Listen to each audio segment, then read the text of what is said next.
This week, UN Ambassador Samantha Power testified at a congressional hearing about the role of the U.S. at the United Nations. She answered questions about how she plans to use her position to further U.S. interests and the UN's role in Iran nuclear negotiations. This hearing of the House Foreign Affairs Committee is just over 2 hours.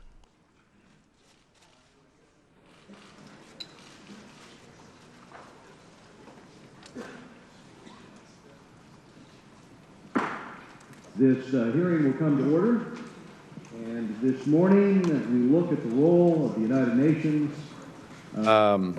And we look at the role of the U.S. there with Ambassador Samantha Power. She has spent 2 years as the U.S. permanent representative to the UN, and the ambassador has approached her job with great energy, great determination, perhaps best shown during last year's Ebola crisis in West Africa. And in that case, the administration and Congress worked together to contain Ebola and to save lives. Ambassador, thank you for those efforts. Thank you for joining us today. And the ambassador's testimony comes at an important time.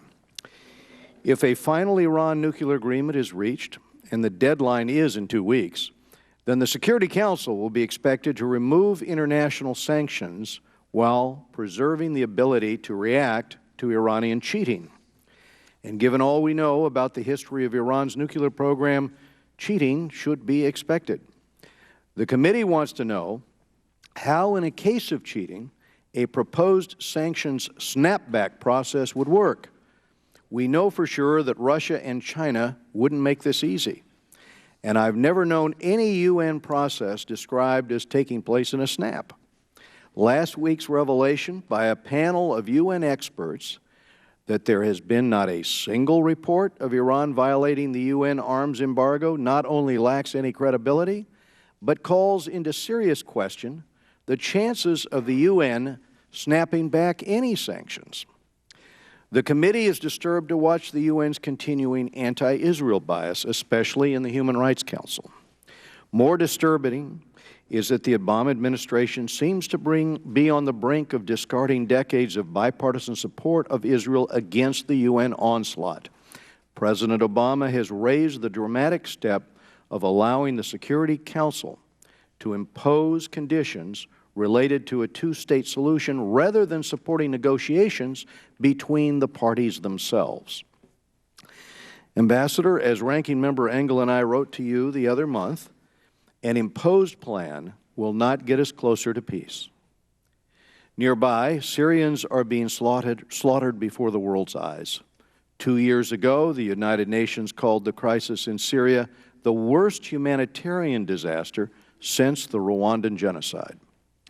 Yet despite several UN resolutions, the Assad regime continues its indiscriminate barrel bombing and chemical weapons attacks.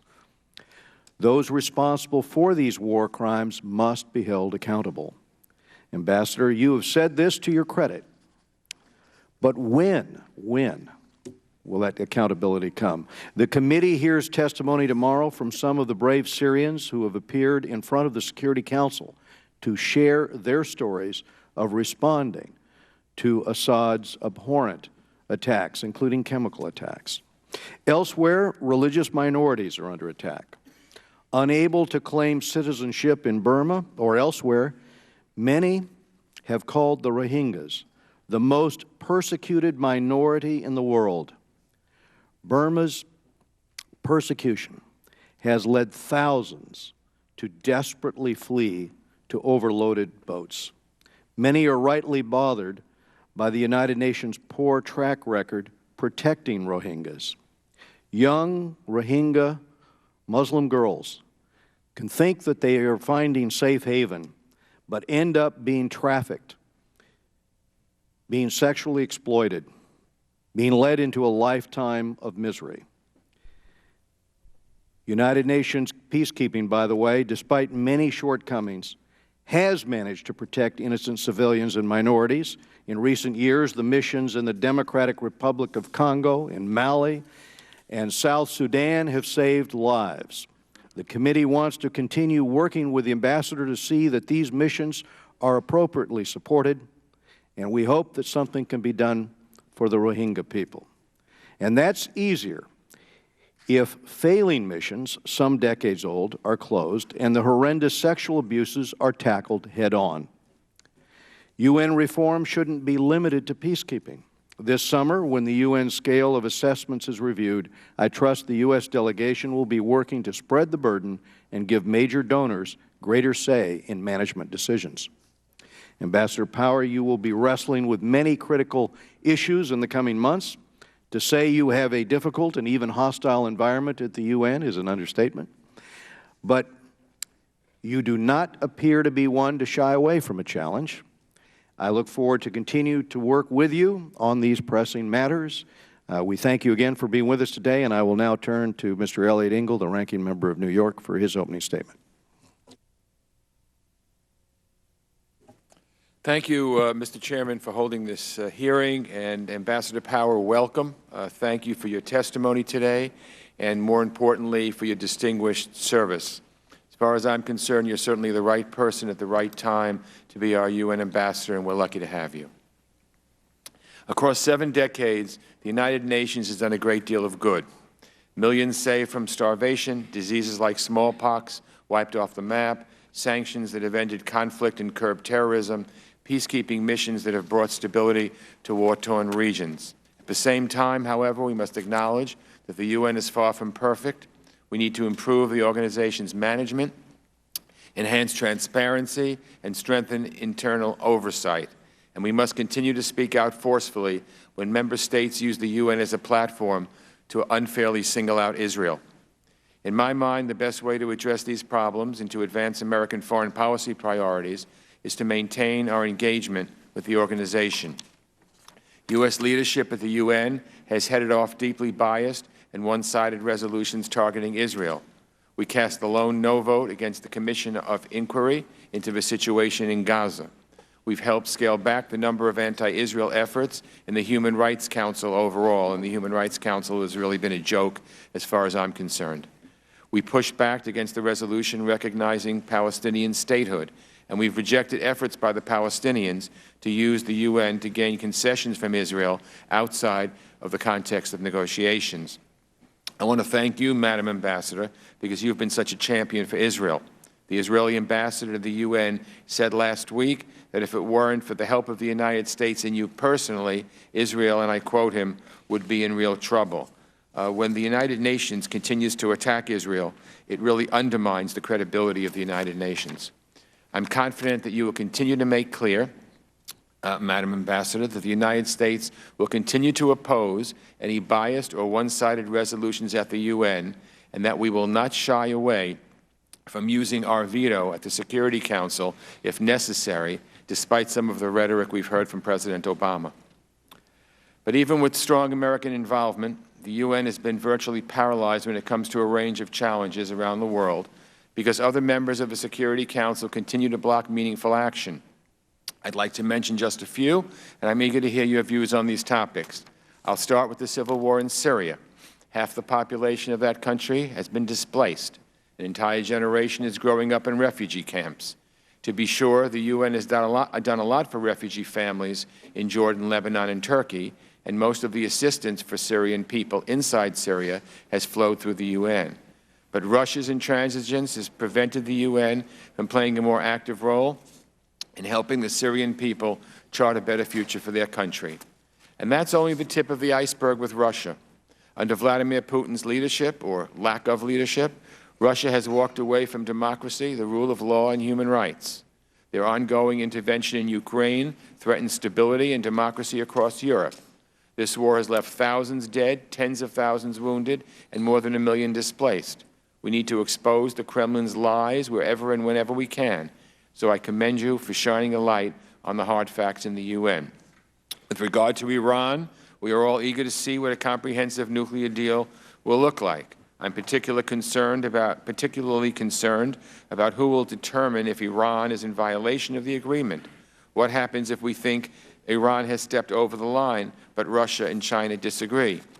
I'm also concerned about how and when UN sanctions against Iran will be lifted. The UN is going to have a big role to play, and I'm eager to hear your views about how this process will move forward.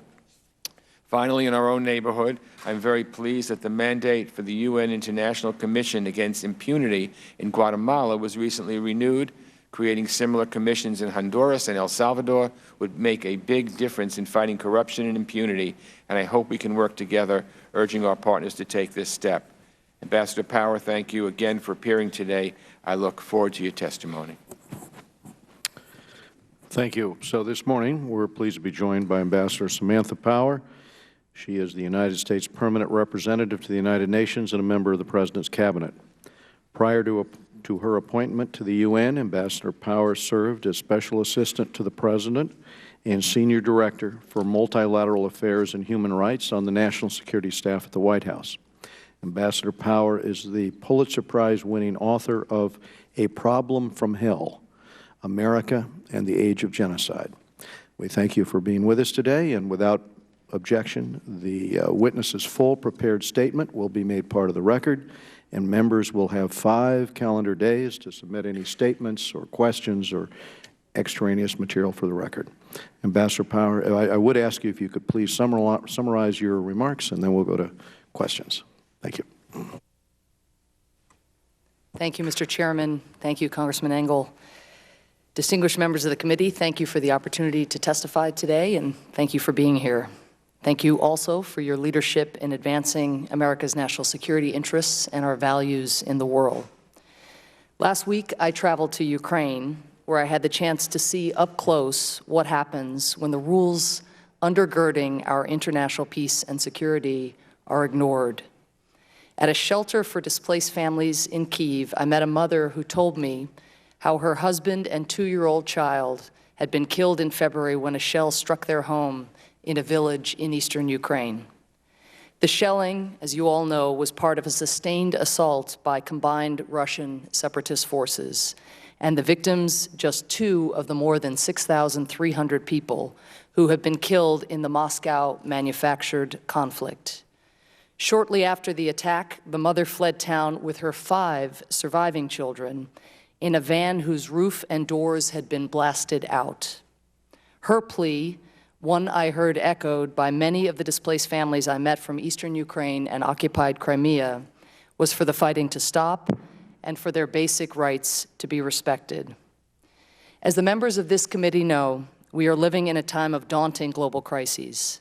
In the last year alone, Russia continued to train, arm, and fight alongside separatists in eastern Ukraine. A deadly epidemic spread across West Africa, and monstrous terrorist groups seized territory across the Middle East and North Africa, committing unspeakable atrocities. These are the kinds of threats that the United Nations exists to prevent and address. Yet it is precisely at the moment when we need the UN most that we see the flaws in the international system, some of which have been alluded to already.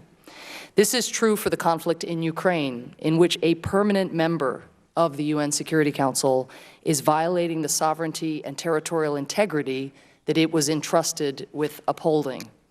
It is true of the global health system that despite multiple warnings of a spreading Ebola outbreak, including those from our own CDC, was slow to respond to the epidemic.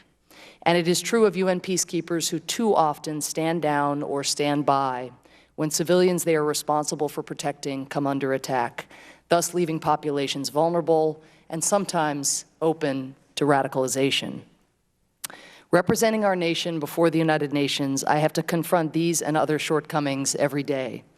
Yet though I am clear-eyed about the UN's vulnerabilities, the central point I want to make to this committee is that America needs the United Nations to address today's global challenges.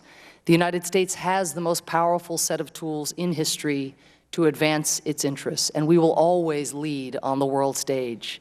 But we are more effective when we ensure that others shoulder their fair share and when we marshal multilateral support to meet our objectives. Let me quickly outline 5 ways we are doing that at the UN. First, we are rallying multilateral coalitions to address transnational threats. Consider Iran.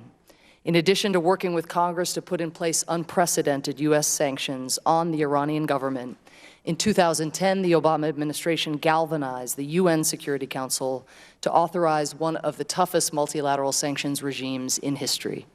The combination of unilateral and multilateral pressure was crucial to bringing Iran to the negotiating table and ultimately to laying the foundation whereby we were able to reach a framework agreement that would, if we can get a final deal, effectively cut off every pathway for the Iranian regime to develop a nuclear weapon. Consider our response to the Ebola epidemic. Last September, as people were dying outside hospitals in West Africa, hospitals that had no beds left to treat the exploding number of Ebola patients, the United States chaired the first ever emergency meeting of the UN Security Council dedicated to a global health issue. We pressed countries to deploy doctors and nurses, to build clinics and testing labs, and to fill other gaps that ultimately helped bend the outbreak's exponentially rising curve. America did not just rally others to step up, we led by example, thanks also very much to the support of this Congress, deploying more than 3,500 U.S. government civilian and military personnel to Liberia, which has been Ebola-free since early May. Second, we are reforming UN peacekeeping to help address the threats to international peace and security that exist in the 21st century. There are more than 100,000 uniformed police and soldiers deployed in the UN's 16 peacekeeping missions around the world. That is a higher number than in any time in history, with more complex responsibilities also than ever before. The United States has an abiding strategic interest in resolving the conflicts where peacekeepers serve, which can quickly cause regional instability and attract extremist groups, as we have seen in Mali. Yet while we have seen peacekeepers serve with bravery and professionalism in many of the world's most dangerous operating environments, we've also seen chronic problems, too often, as mentioned, including the failure to protect civilians. We are working aggressively to address these shortfalls. To give just one example, we are persuading more advanced militaries to step up and contribute soldiers and police to UN peacekeeping. That was the aim of a summit that Vice President Biden convened at the UN last September, where Colombia, Sweden, Indonesia, and more than a dozen other countries announced new troop commitments. And it is the message I took directly to European leaders in March when I made the case in Brussels that peacekeeping is a critical way for European militaries to do their fair share in protecting our common security interests, particularly as they draw down in Afghanistan. This coming September, President Obama will convene another summit of world leaders to build on this momentum and help catalyze a new wave of commitments and generate a new set of capabilities for UN peacekeeping. Third, we are fighting to end bias and discrimination at the UN. Day in and day out, we push back against efforts to delegitimize Israel at the UN, and we fight for its right to be treated like any other nation. From mounting a full-court diplomatic press to help secure Israel's permanent membership into two UN groups from which it had long and unjustly been excluded, to consistently and firmly opposing one-sided actions in international bodies. In December, when a deeply unbalanced draft resolution on the Israel-Palestinian conflict was hastily put before the Security Council, the United States successfully rallied a coalition to join us in voting against it, ensuring that the resolution failed to achieve the 9 votes of Security Council members required for adoption. We will continue to confront anti-Israel bias wherever we encounter it. Fourth, we are working to use UN tools to promote human rights and affirm human dignity, as we did by working with partners to hold the first ever Security Council meeting focused on the human rights situation in North Korea in December. We used that session to shine a light on the regime's horrors, a light we kept shining through a panel discussion I hosted in April with escaped victims of the regime. One woman told of being forced to watch the executions of fellow prisoners who committed the quote-unquote crime of daring to ask why they had been imprisoned, while another woman told how members from 3 generations of her family, her grandmother, her father, and her younger brother, had starved to death. This is important for UN member states to hear. Fifth, we are doing everything within our power to make the UN more fiscally responsible, more accountable, and more nimble. both because we have a responsibility to ensure American taxpayer dollars are spent wisely, and because maximizing the efficiency of our contributions means saving more lives and better protecting the world's most vulnerable people. Since the 2008 to 2009 fiscal year, we have reduced the cost per peacekeeper by 18%, and we are constantly looking for ways to right-size missions in response to conditions on the ground, as we will do this year through substantial drawdowns in Côte d'Ivoire, Haiti, and Liberia, among other missions. Let me conclude. At the outset, I spoke of my recent visit to Ukraine.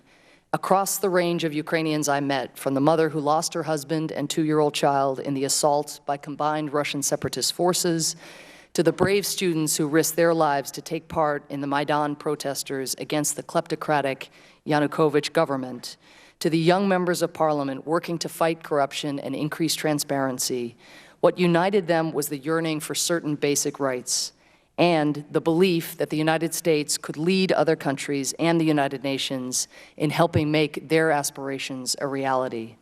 I heard the same sentiment when visiting the UN-run camps of people displaced by violence in the Central African Republic and South Sudan and in the Ebola-affected communities of Guinea, Liberia, and Sierra Leone at the peak of the outbreak. Some may view the expectation that America can help people overcome their greatest challenges and secure their basic rights as a burden. In fact, that expectation is one of our nation's greatest strengths and one we have a vested interest in striving to live up to, daunting as it may feel in the face of so many crises. But we cannot do it alone, nor should we want to. That is why it is more important than ever that we use the UN to rally the multilateral support needed to confront today's myriad challenges. Thank you, and I look forward to your questions. Thank you, Ambassador. Myself and Elliot Engel have had frequent conversations on this issue of Iran's nuclear weapons capability, and I indicated several years ago that this was going to be the primary focus of this committee, was trying to prevent what I worry will be the undetectable nuclear breakout capability of Iran. Now, I want to ask you about this Iran agreement and UN snapback sanctions. If we have cheating on the part of Iran, as they've cheated on every other agreement so far, this I would presume is going to be a real problem if we go forward and we don't get the verification in this agreement that has to be in the agreement. So now we take up this dispute resolution panel, as it's called, this issue which would likely include the 6 powers and Iran. The International Atomic Energy Agency would also continue reporting on Iran's program under this suggestion here. But here's my question. You've got Russia and China playing a role, so it's not clear to me how UN sanctions realistically would snap back once the cheating is found. And I would just add the caveat that we would also probably see a situation where Russian, Chinese, French, German companies are back in Iran, commerce is flowing. It's going to be very difficult to stop, certainly not at a snap. So walk me through that, if you would. Excuse me. Thank you, Mr. Chairman. First, let me very much agree with the comment you made earlier that nothing that happens at the UN tends to happen in a snap. I've lived that firsthand. But let me also underscore that President Obama and the entire negotiating team, and certainly I as a member of the administration, also embrace your premise that we cannot trust on the basis of past Iranian actions, on the basis of current Iranian actions outside the nuclear sphere. So I think there are 2 very important aspects, both of which you touched upon, but just to elaborate on, that show that any agreement that we reach would be predicated, in fact, on a lack of trust.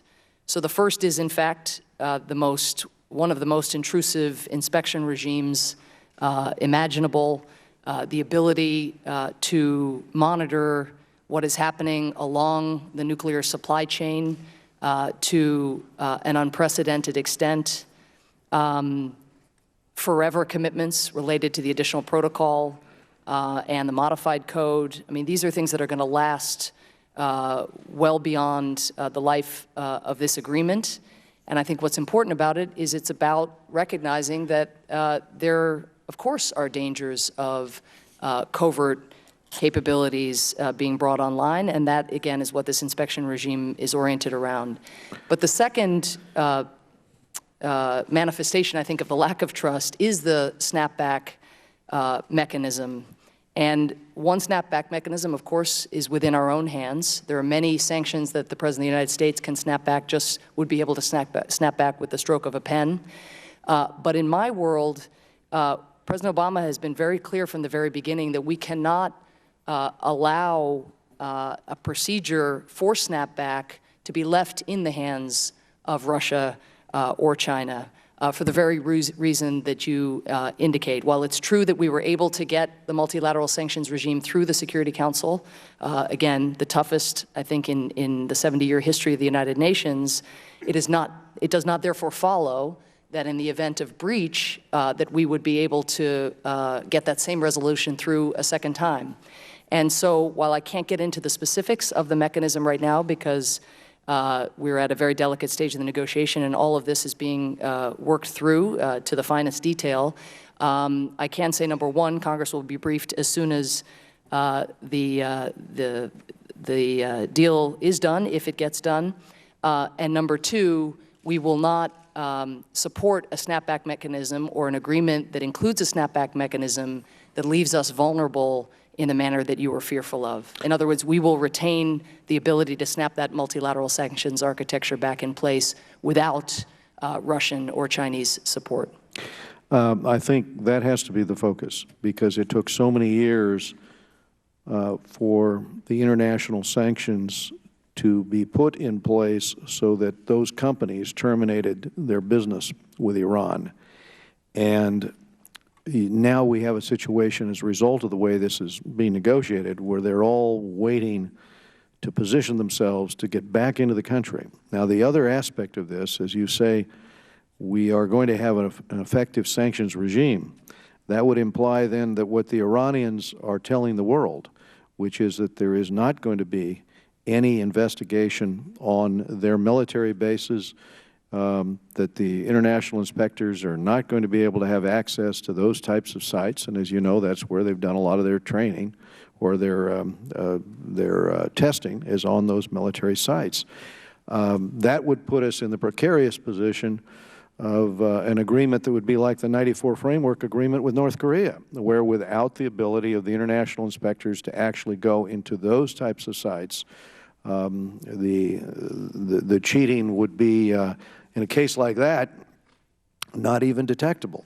So again, this is why 367 members of this body, a majority of our colleagues on one side of the aisle and a vast majority on the other side of the aisle, in other words, an overwhelming majority of this institution have written a letter to the President saying we do have to have the international inspectors have this ability to go on to those military bases and other sites anywhere, anytime. That has to be in this negotiation. Let me raise another issue too, and that is an issue that I know you've spent a lot of time on at the United Nations. But despite the deal with Russia to remove Assad's chemical weapons, it is clear he still has some of them. It is clear he's still using them, especially having them dropped on Aleppo. And, Madam Ambassador, given Russia's clear desire to protect the Assad regime, what can the UN do, and particularly the Security Council here, to effectively confront the crisis in Syria? And I'll just ask you for your thoughts, but also mention that last month Ranking Member Engel and I offered a successful amendment to the Defense Policy Bill directing the Pentagon to closely examine a no-fly zone over Syria's skies. This would especially relate to Aleppo and the other civilian areas which are routinely bombarded. And, you know, of course, the United States can't do this on its own. It would need strong support and participation from our allies and partners in the region, and many of them have been asking and offering, by the way, their support, asking for this kind of a step, a no-fly zone that would protect the civilian population there. And tell me about your engagement on that issue and where that might stand at the United Nations. Okay, Mr. Chairman, let me, if I could, just a quick comment on your additional comment on Iran, to simply say that there's been a lot of rhetoric from the Supreme Leader, from the Iranian President, from many within Iran, and there's a lot of politics going on, and I think it's not helpful for us to get into the psychology of what any particular Iran leader is thinking or saying at a given time. Well, it's Ambassador, it's not difficult to interpret what he's trying to message.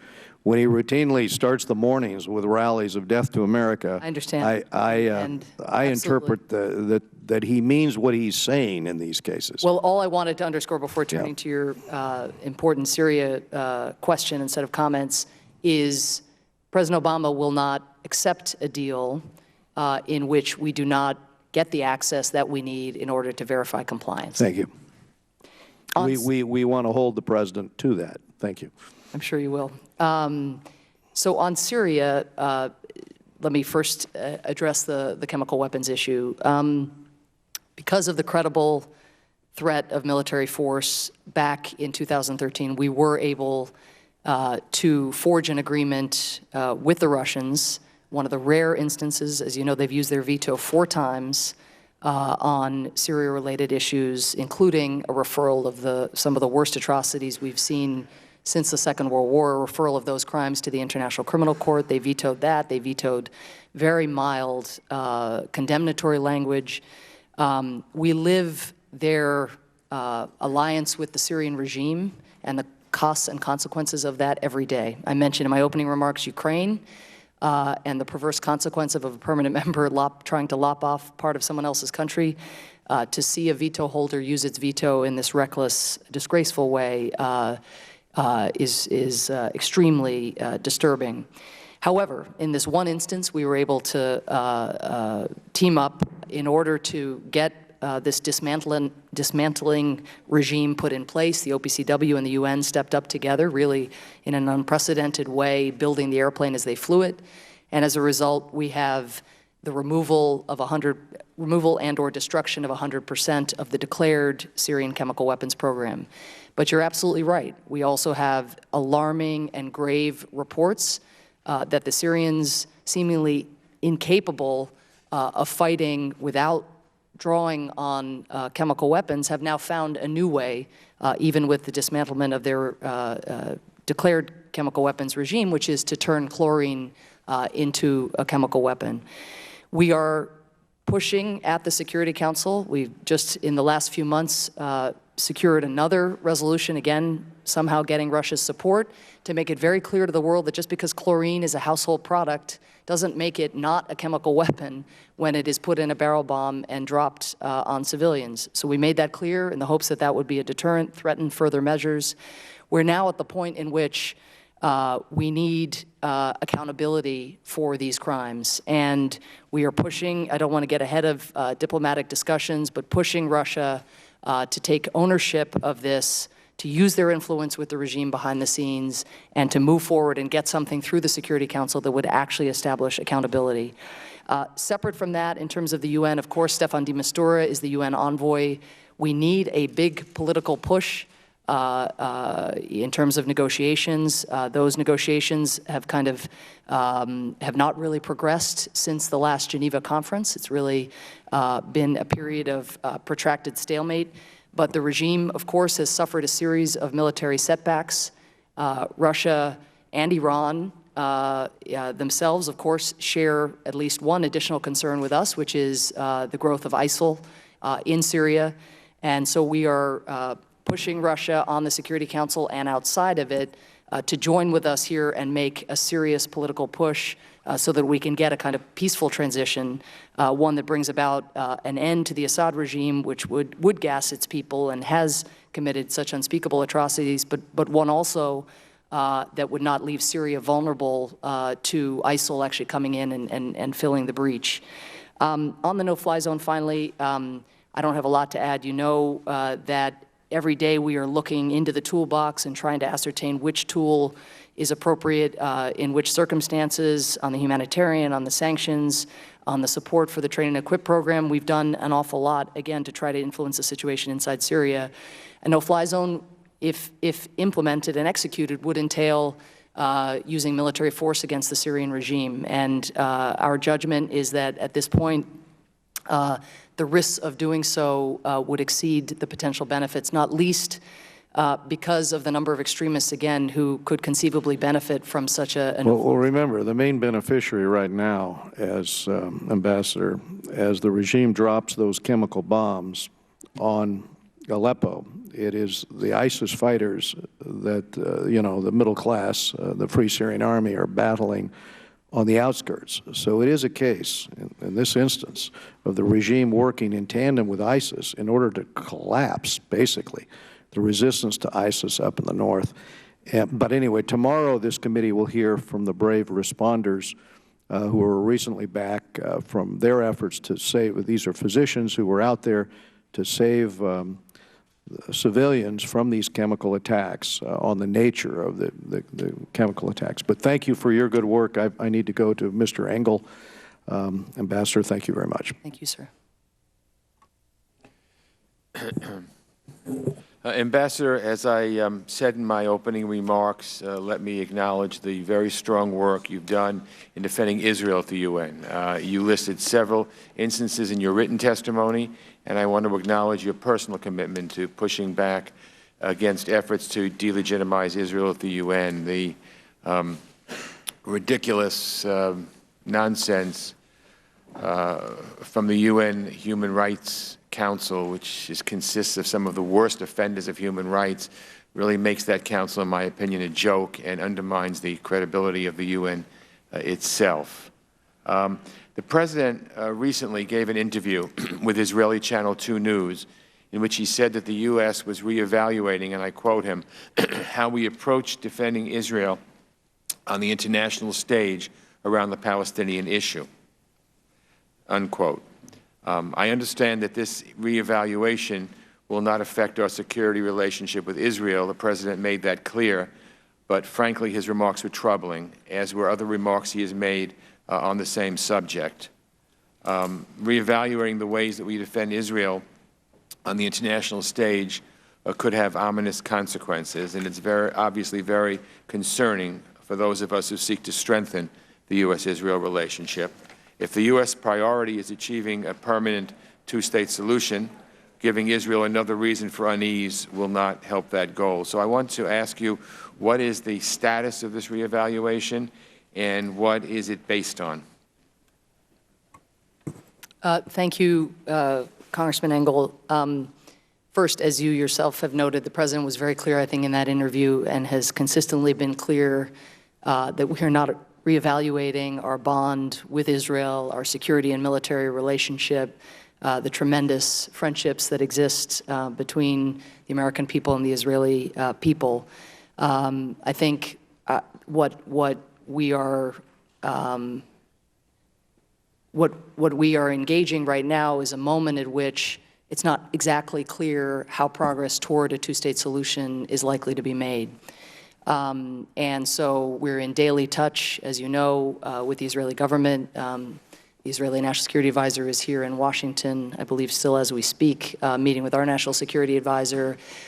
With the government now formed, we're deepening those discussions again about how we find a path forward toward a two-state solution, recognizing, as I know we all do, that is the way in which Israelis and Palestinians can live durably side by side in security and in dignity.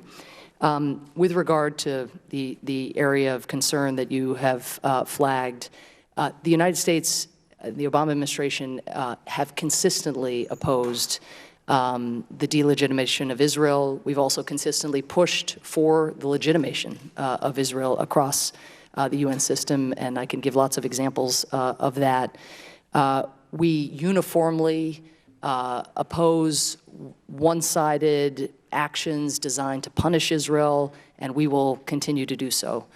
I want to be very clear. In most cases, in many cases at least, we are actually able to build coalitions and prevent things from coming up to a vote, as we did in December, again, when I cast a no vote, but we were able to deny the Palestinians when a resolution was brought forward and it was biased, it was one-sided, it was hastily sort of jammed upon the council. We were able to forge a blocking coalition.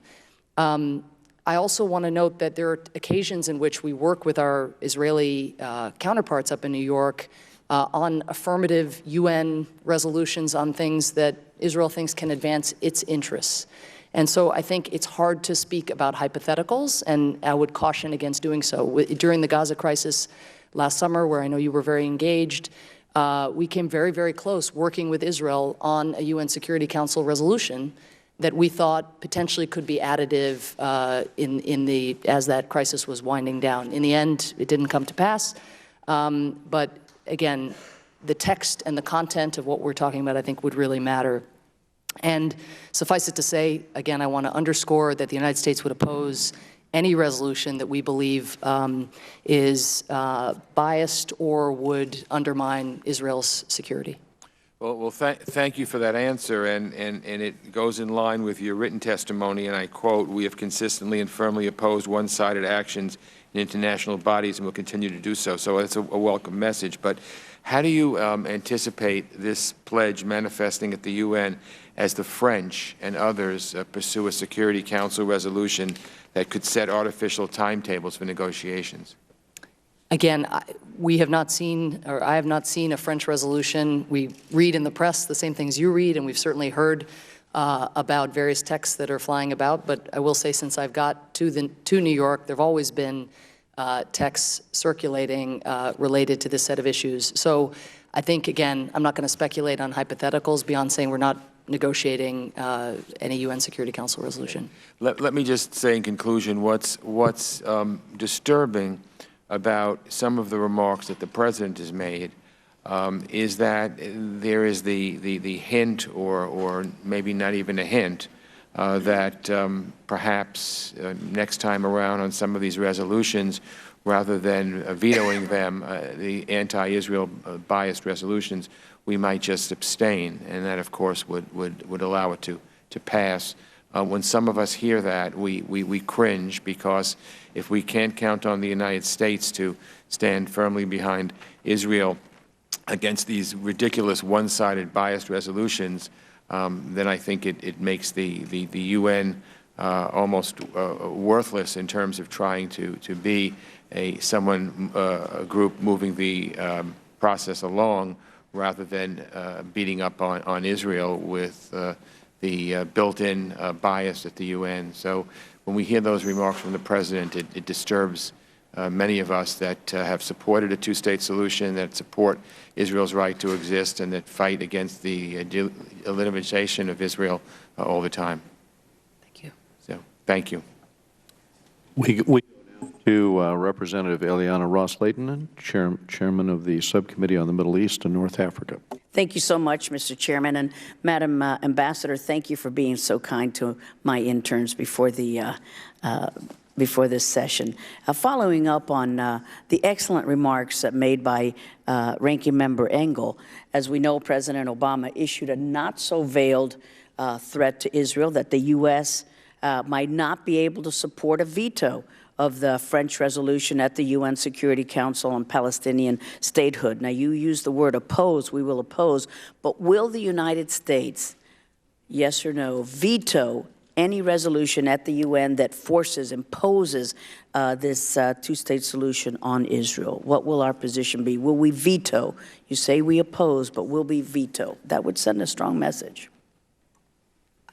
Again, given that we worked last summer on a UN Security Council resolution with Israel that we were potentially prepared to support, and we weren't able to get everybody on the Council to rally around, I think it's perilous to make blanket statements, but I want to underscore we have consistently opposed, we will oppose anything that is biased, anything that would undermine Israel's security, and I think our track record is very solid here. Thank you. I think that's that track record that worries Israel. I applaud you for saying that you're going to root out the anti-Israel bias that exists, and sometimes we don't have to look too far to find that bias. Moving on to UN reform, can you provide to this committee later in a written form a breakdown of exactly how much money across the entire U.S. government have we contributed annually to the UN since 2011? I would appreciate that, Madam Ambassador. And regarding the Iranian nuclear deal and Iran and the sanctions we have on Iran, recent reports indicate that the administration will not only seek to lift sanctions at the UN on Iran's nuclear program, but also lift sanctions on Iran for its ballistic missile program, its conventional military support for terror, its abysmal human rights record. Will the administration lump all of these actions against Iran as nuclear related? When we tried to bring it up, we said they are not nuclear related, but it seems that to lift sanctions, everything is nuclear related. First, on your first question, thank you for not asking me to do that math here on the spot. It would have been deeply humiliating. And tough for me to chew on that, too. And then second, on Iran, absolutely not, I think, is the answer to your questions. We will, the sanctions that we, the United States, have put in place that are so important on human rights, given the deplorable human rights record, which has not improved, their support for egregious atrocities in Syria, support for terrorism, all of those sanctions from the administration standpoint should remain in place. Thank you. If I could continue, last week a UN panel stated that the U.S. has neglected to report Iranian sanctions violations with which the administration has denied. Has the administration deliberately failed to report or refer violations of Security Council resolutions to the Sanctions Committee? And has there been a formal or informal directive from the White House to not fully implement or report on violations of Security Council sanctions? Absolutely not. And I myself am involved often in raising sanctions violations that Iran has carried out. We've also, even over the life of this last delicate phase of negotiations, instituted more sanctions designations under the existing bilateral sanctions framework that Congress has been such a critical part of. So there's no pulling of our punches even during these negotiations or ever. Thank you. And lastly, I remain concerned about the security situation in Haiti. Just last week, this committee sent staff to Haiti to report back to us on the status of its elections. According to our staff, several people in the security and diplomatic sector expressed concerns that pulling UN troops out during an election year was a huge mistake, and that the Haitian National Police may not be ready to ensure stability and security. What is the justification for the troop withdrawal at this critical juncture, and why were those concerns ignored? And will you commit to keep the few troops that will remain in Haiti after the elections are finished, we hope, in 2016? Thank you. I myself was in Haiti in January asking many of the same questions that you just posed. I think what's very important is that the environment now in Haiti is different from the environment post-earthquake. We had huge engineering battalions who were part of MINUSTA, the UN mission in Haiti, who were removing rubble now. Most of the rubble, almost all of the rubble in the country has been removed.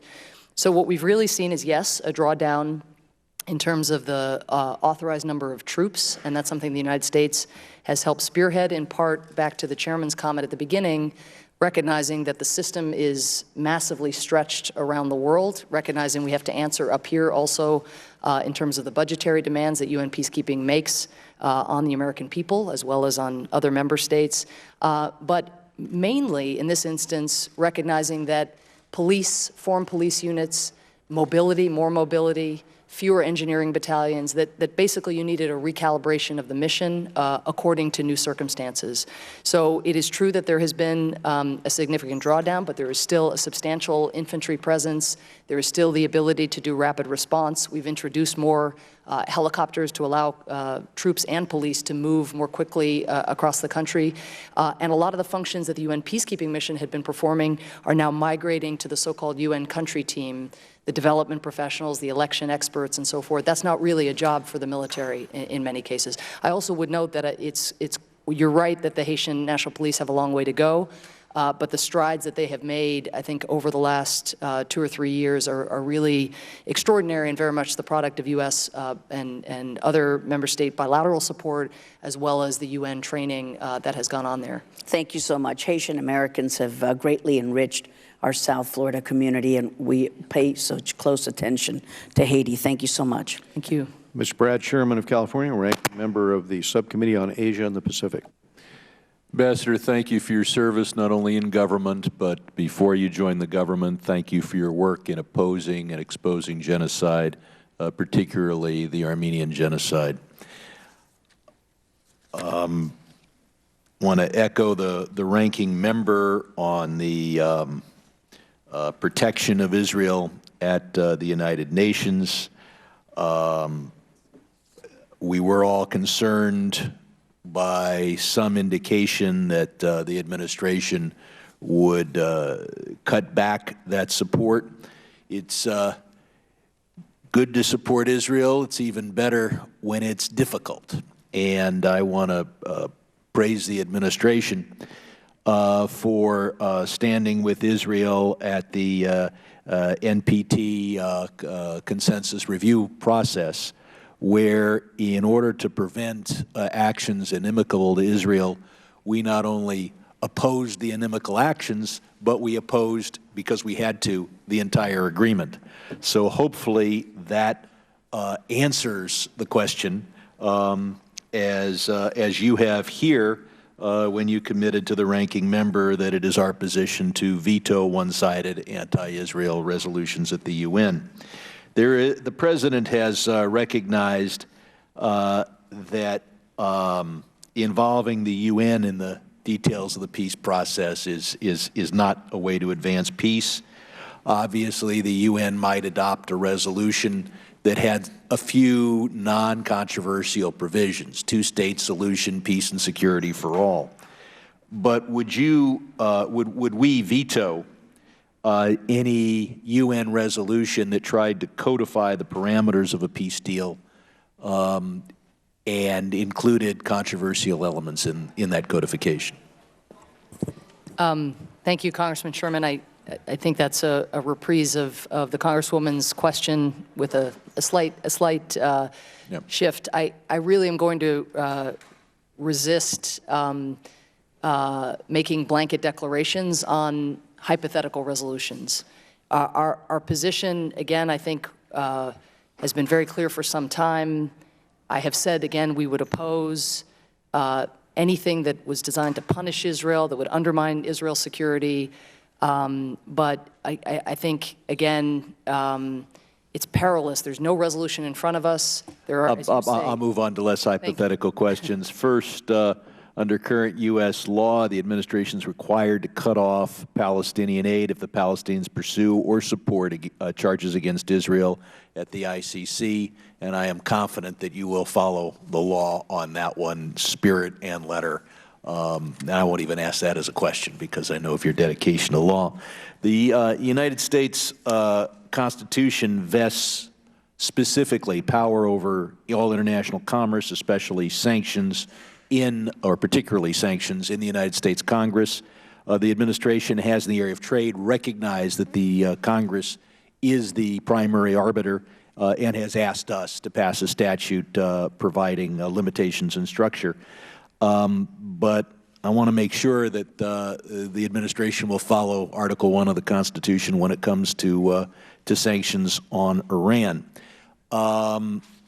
We've got this review process.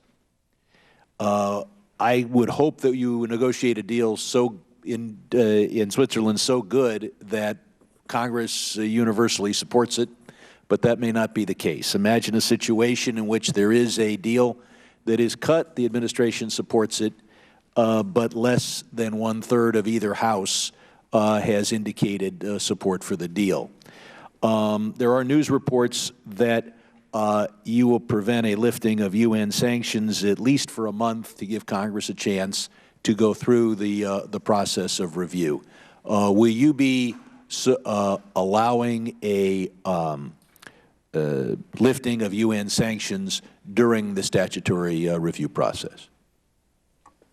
Thank you. I thought you were going to another hypothetical, but you went directly to an issue I know that's in the news. It is useful and appropriate, needless to say, for Congress's voice to be heard, and I think the bills that have come now through both houses provide— And signed by the President. Pardon me? And signed by the President. And signed by the President, provide a structure for that voice, and there's some predictability to it, I think, at least in terms of process. As you indicated, our view is that we will be able to defend any deal that is good enough for us, and we will come up here and seek to do so. On the precise sequence, it is clear that there are now two bodies whose voices will need to be heard, and how that will all work, I think, is, again, one of those details. So you're saying it's possible that if the United States Congress declares by over a 2/3 majority in both houses that we reject the deal, if we establish U.S. policy on this deal pursuant to Article 1 of the Constitution, you might still be at the United Nations undermining that policy declared by Congress pursuant to the Constitution. And if the gentleman will suspend, we'll have the ambassador answer the question, but we're going to try to get everybody in with their 5 minutes. Okay, just simply to say again, that's a hypothetical, and about what the vote in Congress would be. Again, we feel this will be a deal that we can defend, where we can convince Congress also to support the deal. All I'm getting at is the precise choreography of how the sequencing works through. That's just a matter still for the negotiations. Thank you so much. And now we turn to Mr. Christopher Smith of New Jersey, Chairman of the Subcommittee on Africa, Global Health, Human Rights, and International Operations. And we will try to do those in 5 minutes so everyone will have a chance. Thank you, Madam Chair, and welcome, Madam Ambassador, and thank you for your testimony and for your work. More than a decade ago, Madam Ambassador, sex trafficking and sexual exploitation and abuse in peacekeeping was exposed in the Democratic Republic of Congo. I chaired a series of hearings beginning in 2005. I went to Goma, spent the better part of a week meeting with peacekeepers and trying to get a real plan to try to mitigate and hopefully eradicate that horrific abuse. I chaired, like I said, a number of hearings. Jane Hall-Lute sat where you sat. She is my cousin, third cousin. She did a magnificent job at the UN trying to get zero tolerance for the Secretary General's zero tolerance policy. Unfortunately, some of our witnesses then, and some would say still, there is a lack of compliance with the Blue Helmet Bulletin. Last year, the Advisory Committee on Administration and Budget said nearly half of the allegations reported in peacekeeping missions involved the most egregious form of sexual exploitation, abuse of minors. They cited Haiti, DR Congo, Liberia, Sudan, and South Sudan as the chief offending deployments. On May 15th, as you know, the UN Office of Internal Oversight Services evaluated efforts to combat sexual exploitation and abuse by UN peacekeepers. They found that pursuant to the 07 MOU, troop-contributing countries who retain the primary responsibility to investigate misconduct apparently are not doing a very good job. Questions about the quality of the investigated standards, wide variations in sanctions that weaken the commitment to zero tolerance, and get this, the penalty is often simple repatriation and disbarment from any future UN peacekeeping deployment, not prosecution and jail. OIOS made some recommendations, 6 of them, that I think bear consideration on an expedited basis. Perhaps you could speak to that. And they also noted that there was a real lack of helping victims, particularly little girls who have been abused. Secondly, let me ask you about a Syria War Crimes Tribunal. In 2013, I wrote an op-ed for the Washington Post and then held, again, a series of hearings. We had David Crane, the former prosecutor from the Sierra Leone Special Court, and he and so many others made it clear the ICC is not up to the task. We need a regional court like Yugoslavia, Sierra Leone, and Rwanda, take all the lessons learned from that and prosecute both in Iraq and Syria those on either side that are committing, or any side, these terrible atrocities. Your thoughts on that? And finally, the Committee on NGOs for ECOSOC recently voted down the application for consultative status in an American NGO known as Freedom Now. The no votes came from China, Russia, Cuba, Venezuela, Sudan, Iran, Nicaragua, Azerbaijan, among others. I've worked with Freedom Now for over 15 years. They've worked on Gao Zhejiang, Liu Xiaobo, Father Lee in Vietnam, Aung San Suu Kyi in Burma, a great organization. On the same day, the Palestinian Refugee Center, which works with Hamas and Hezbollah, was approved. What are we doing to try to help Freedom Now get their accreditation?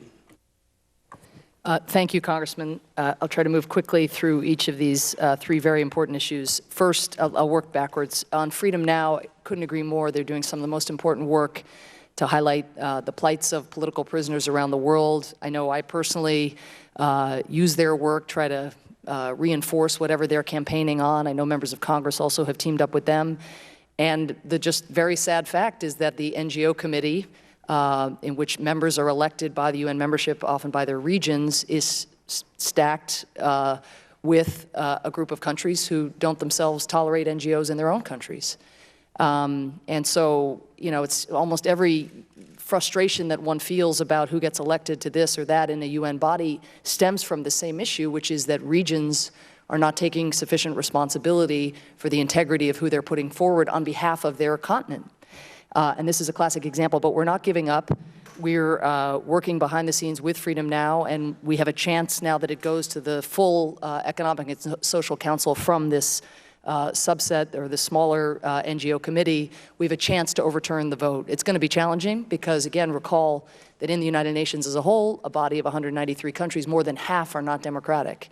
So we always have our work cut out for us, but again, we've been able to score a number of very important victories for political prisoners and human rights and civil society and other bodies, and we're going to dedicate ourselves to that and welcome the support of Congress, also leveraging relationships in capitals and so forth.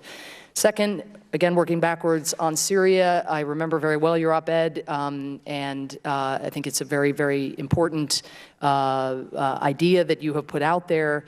The issue with the ICC, it may well not prove up to the task, but the bigger issue with the ICC is there's no way to get ICC jurisdiction that doesn't go through either the Syrian government, which hardly wants to hold itself accountable for monstrous atrocities, or through Russia, which by supplying and supporting the Syrian regime is implicated in some of those atrocities. The same challenge, as you know well, would apply if we were to try to replicate the Yugoslav or the Rwanda tribunal. Both of those came about through votes in the Security Council. And that goes back to the first point I made in my remarks at the outset, which is just this deformity in a way where a permanent member of the Security Council can block the creation, whether an ICC referral or the creation of an international criminal tribunal of the kind you're describing. You know, again, somebody, I think it was Chairman Royce, raised this issue before on accountability, saying, yeah, you always say they're going to be held accountable. The question is when. You know, we just in the last 6 months have seen perpetrators of the crimes carried out 20 years ago in Srebrenica held accountable not only at the ICTY, where they had been held accountable, but also in Serbia proper, Thank you in so Bosnia, much. et cetera. Thank you. I apologize. I will find a way to get to sex trafficking somewhere else. Afterward. Okay. Now pleased to turn to Congressman Albio Sirius of New Jersey, the ranking member on the subcommittee on the Western Hemisphere. Thank you, Madam Chair. Ambassador, welcome. During last year's Gaza crisis, 5 Latin American countries pulled their ambassadors from Israel. I'm talking about Chile, Peru, El Salvador, Ecuador, and Brazil. I'm wondering what efforts are we making to urge those countries to send their ambassadors back. I know that we have sent letters to those countries urging them to be engaged again. Are we making any efforts to urge them to send the ambassadors back? You know, I think I'm going to take that question. All I can really speak to is what I do every day in New York, which is lobby those very countries not to take the positions they usually take in the General Assembly or at the Human Rights Council and so forth on the very specific issue of their level of representation, I actually don't have an answer for that, but we'll get back to you quickly. Okay, well, that's going to bring me into the Human Rights Commission, the UN Human Rights Commission. I personally feel that they're not effective when you have a Cuban sometimes leading the Human Rights Commission. Since the president made his announcement, the abuses have increased. People are put in jail. Women are beaten just to go to church. And this Human Rights Commission, I never hear anything regarding the abuses on the island. And I know at one time, Cuba was in charge of this commission. I mean, that's the biggest joke I ever heard. So what can we do to get them to speak up about the abuses on the island? I mean, this is a crackdown on the very people that we're trying to help, supposedly. Thank you. Again, let me just say that on the question of the conditions inside Cuba, I couldn't agree more. There have been, I just looked up these numbers on the way over here, 600 arbitrary detentions just in the month of May alone, and 2,300 over the course of this year in 2015. So there remains a significant human rights crisis inside Cuba. And I want to underscore again that the effort at normalization is aimed at getting at some of these issues. Now, clearly, it's not having an overnight effect. I don't think anybody could have expected it would. But the bet that we are making is that over time, more access to information, more internet, more exposure to Americans and American values is going to actually, help ensure that Cuba, again, over time, liberalizes. But in the meantime, we have to speak out about these abuses. Well, I was just going to add, if nobody speaks up about it, well, I certainly do. So it's not going to help the Cuban people, no matter what efforts we make. Well, if I could, again, in addition to the earlier follow-up that I owe you, if I could, I will send you the public statements made by senior U.S. officials, even since the changes in our relationship with Cuba were announced, because I don't think we have, again, held our tongues at all. I myself also make a point of meeting with dissidents like Yoni Sanchez, like the daughter of Osvaldo Paya, and the people who've, may well have been murdered by the regime. I mean, we need to walk and chew gum at the same time. It's extremely important. But if I could distinguish that from the Human Rights Council issue you raise, or they are related, the Human Rights Council is vulnerable to the flaws that you and Congressman Engel and others have pointed to already in this hearing, and that others have made clear their views on. It is, again, a body in which a country that does not have a good human rights record can end up in a leadership position. That is officially true. It is also a body that the United States, by virtue of being a member, has used to create commissions of inquiry for Syria that otherwise would not exist because of Russia's veto on the Security Council, that has moved the ball very substantially on LGBT rights. It's the first time the UN has said LGBT rights are human rights. It created a commission of inquiry for North Korea that documented the systematic horror that the gulags are inflicting on the people of North Korea every day in a way that in the entire history of that regime had not been done before.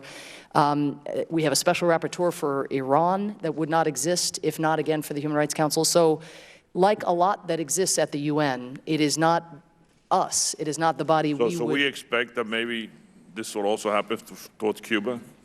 I think one of the effects over time in the UN system of the steps that the president has taken vis-a-vis Cuba, my prediction will be that people will be focusing less on the embargo and on U.S. policy, which has been a diversion from the human rights situation inside Cuba, and now we will have a better chance of drawing people's attention to the human rights crisis inside Cuba. Well, thank you very much. Thank you, Mr. Sears. We turn to Mr. Dana Rohrabacher of California, Chairman of the Subcommittee on Europe and Emerging Threats. Thank you very much, Madam Chairman, and Madam Ambassador, thank you very much for your service, and you're much respected, your energy and your commitment, and although there are some things that we obviously disagree on, I want to associate myself with my colleagues' concern about the blackout of reporting of human rights abuses in Cuba. And let me just note this idea that, well, it's offset in some way by the fact that there's going to be more internet connection between people and more communication with people in the United States. The people of Cuba know when their neighbor has been arrested or beaten up in front of them. They don't need to see it over the internet. And the people who are beating them up and throwing them in jail, they know too. And in fact, what they know is we have given up a huge amount of leverage over them and got nothing in return as they continue to oppress their own people. And I believe perhaps this travesty that we're discussing and describing there really reflects why some of us don't have faith that the United Nations, considering that there is a Cuban head of the Human Rights Commission, that we don't have faith that the UN is going to be doing the right thing to create a better world, that the United States has to play perhaps a more active, direct role rather than trying to spend our time maneuvering through the United Nations, all kinds of different resolutions and policies that could have the opposite impact of what we are looking for. With that said, I'd like to ask you a little bit about Ukraine. You were mentioning the people who were shelled, a family that you know, you described being shelled by the Soviet, or excuse me, Russian allies there in Ukraine.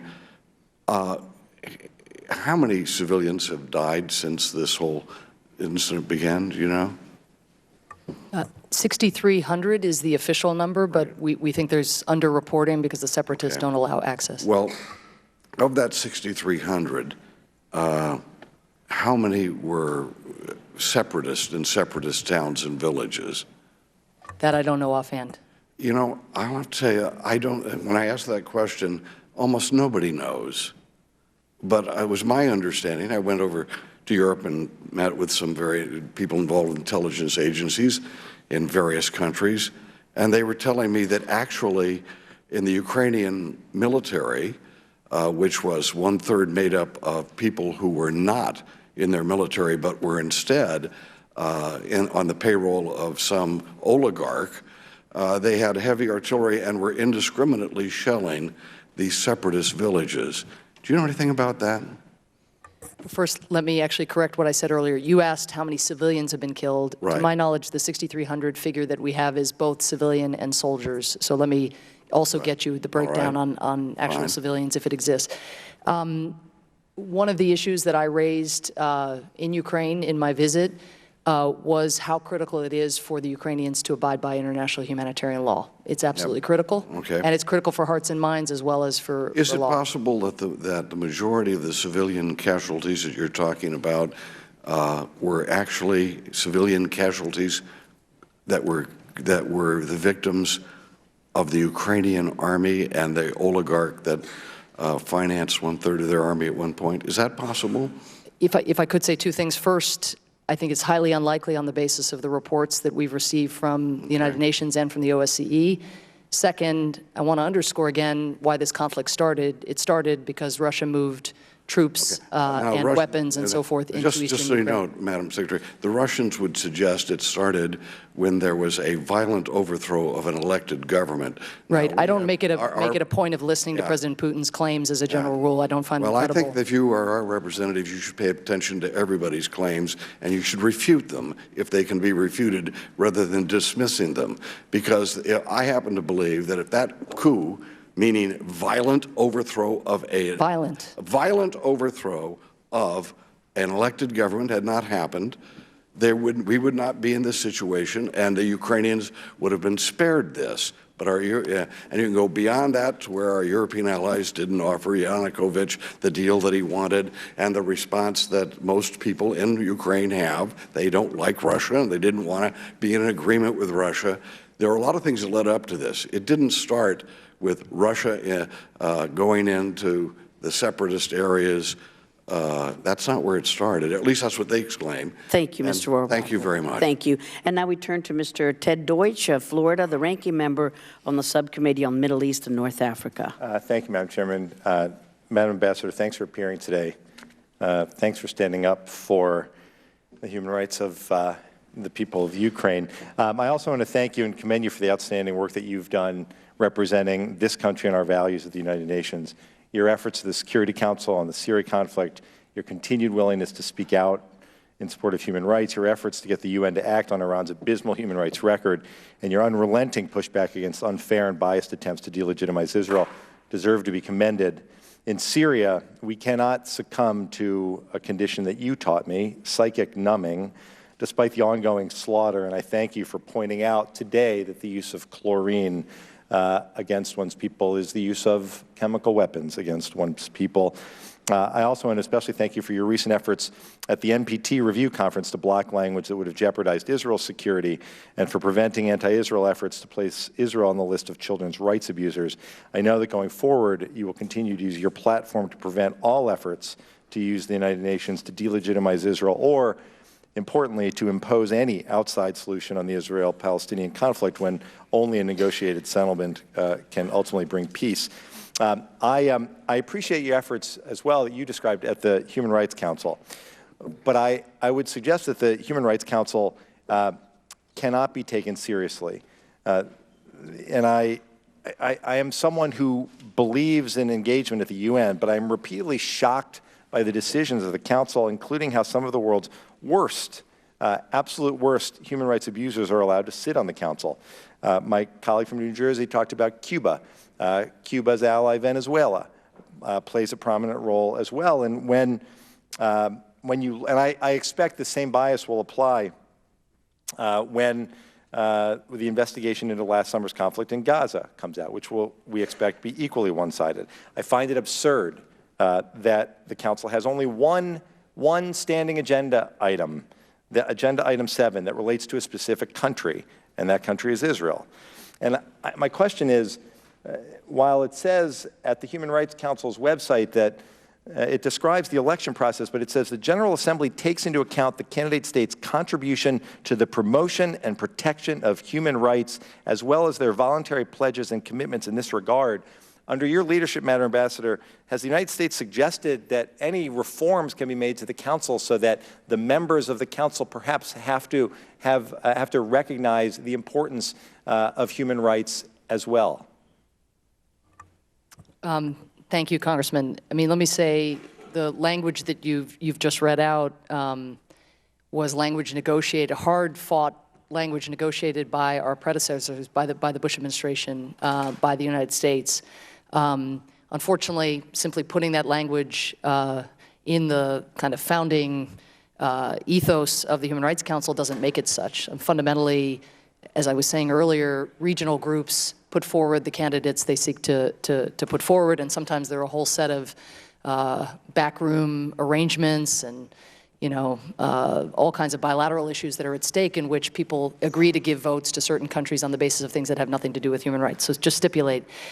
There are two reasons that I would like to at least appeal to you to still consider the United States membership in the Human Rights Council very worthwhile. The first is the very reason that you point to, which is the absurdity of having a single standing agenda item on Israel and not on North Korea, and not on Syria, which is gassing its people, not on ISIL. It's ridiculous. However, by the United States being on the Council, we're in the room and we're calling it out. In fact, since we joined the Council, the number of Human Rights Council resolutions on Israel has gone from a half of the Human Rights Council products to a quarter. Now, a quarter is still absurd, again, given the state of the world. Ambassador? Yes. If I could interrupt, we are going to have to recess the committee for 15 minutes, and then we'll re-adjourn. We'll commence again. Okay. But I'm going to have to ask the members also that we'll be clearing the room, we'll be leaving the dais, and afterwards we'll reconvene at that time. Okay. Thank you very much, Ambassador. Thank you, Congressman.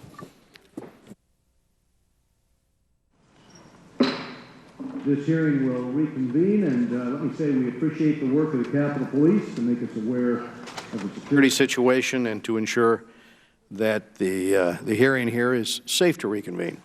And I appreciate the cooperation of our witness. Thank you very much, Ambassador. And we'll now go to Mr. Shabbat, Ambassador Power, for the questions he was going to ask. Thank you, Mr. Chairman, and welcome back, Ambassador Power. I'd first of all like to associate myself with the colleagues, my colleagues on both sides of the aisle with respect to Cuba. There's a great amount of skepticism there. I won't go into that in great detail because others already did, but I share that skepticism. The topic I'd first like to actually go into in a little detail is the fact that Russia, as we all know, by force has taken Crimea and much of eastern Ukraine, yet this administration still hasn't supplied Ukraine with weaponry that's going to be necessary for it to defend itself. And our UN allies have done very little to help, but that's not really surprising. Secretary Kerry met with Putin last month and, in effect, told Putin that we'd lift sanctions on them if they'd promise not to take even more territory, not that they'd abandon Crimea, but that they not take any more territory. Earlier this year, my Democratic colleague, Mr. Connolly, and I introduced the Crimea Annexation Non-Recognition Act, H.R. 93, which states that it's U.S. policy not to recognize the sovereignty of Russia over Crimea or its waters or its airspace. What's the U.S. and what is the UN doing to get Russia out of Crimea? And it's no secret that some believe that this administration wants Russia's support in the Iran deal so badly that it's willing to cut Russia some slack on Ukraine, and especially with respect to Crimea. What would you respond to that, please? Thank you, sir. Well, having, again, just returned from Ukraine, these issues are particularly fresh in my mind, as is the suffering of the people of Crimea, many of whom have been displaced to Kyiv. The Tatar community there, unable to exercise its rights, independent media completely shut down, disappearances, detentions. So there are two issues in a way. That one is the fact that Russia, a permanent member of the Security Council, has attempted to lop off part of someone else's country. The second is the conditions in which people in that territory are now living, or the displacement that has arisen from the abuses being carried out. At the United Nations, as we discussed earlier, because Russia is a permanent member and a veto holder, a privilege that all of us really should exercise great responsibility in having, but Russia is not, our ability to get the Security Council to sanction a permanent member or veto holder, of course, is blunted. However, in the UN General Assembly, and this is unheralded, not widely known, we were able to galvanize 100 countries to vote against what Russia was attempting to do in Crimea, to stand for Ukrainian sovereignty and territorial integrity, to reject the phony referendum, which gave the people of Crimea a choice between independence from Ukraine and joining Russia. Didn't even give them, as you recall, the choice of remaining part of the country that they were a part of. The consequence of that resolution, which may sound symbolic, is that the maps at the United Nations, the maps under international law, will not change. And so it is still the case that all the maps at the United Nations, again, show Crimea where it belongs, which is part of Ukraine. As you know, U.S. sanctions that were put in place by virtue of Crimea will not be lifted until Crimea is restored to Ukraine.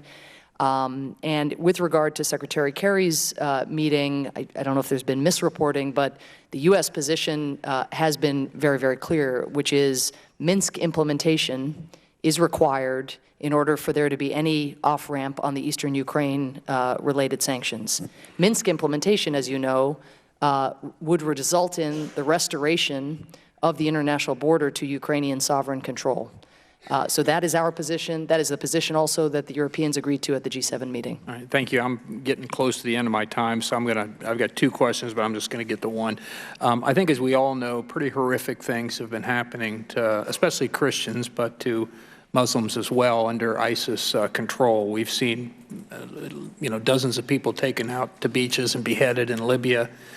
We've seen people kidnapped and God knows only what's happened. There have been crucifixions. There have been a whole range of things that have happened. What's the UN doing to help protect Christians in places like Syria and parts of Iraq and Libya? And what can we do to push them, get them off the dime to get involved here? Excuse me. Several things. I mean, first, part of ensuring protection for civilians who are vulnerable is being able to shelter them when they flee their homes and making sure that they're not vulnerable then to secondary attacks. Because of the horrors carried out by ISIL, you're seeing a lot of advanced flight. If people even hear that ISIL is en route, they are picking up their families and their kids and getting in the car and moving forward. It is the UN working with the Iraqi government and indeed even in parts of Syria with the Syrian government and with Syrian opposition groups that are providing humanitarian assistance through the World Food Program. UNHCR is sheltering refugees, the International Organization of Migration. That's on the humanitarian side. But the UN was also the venue where President Obama chaired a Security Council meeting on foreign terrorist fighters, where we've tried now to create an international framework where people share information, stop the flow of these, many thousands of individuals from neighboring countries who have staffed ISIL, who are helping them replenish their numbers even as the coalition degrades the organization. So the UN has become a venue in which we measure compliance and hold countries accountable when they're not doing what they should be, again, to prevent people from either leaving their territory or from crossing borders into Syria and Iraq to actually staff ISIL. The coalition effort also has gotten a lot of legitimacy at the United Nations. We have 60 countries that are a part of it. Iraq came to the UN Security Council with a letter and asked, in fact, for the United States and the rest of the international community to step up militarily and through using diplomatic, political, and other means against ISIL. So it's also a venue in which coalition countries come together to kind of compare notes and figure out what more we can be doing, because obviously this is a long campaign that has a lot of ups and downs, and it's going to be critical that we keep the military line of effort moving at the same time. Some of the governance issues get addressed so that people are not attracted at all to ISIL. At the same time, we counter violent extremism in our own countries as people are getting alienated and radicalized. At the same time, we work the social media piece, the foreign terrorist financing, which can be done through oil revenue or other resource streams that we have sought to degrade, again, building on international cooperation.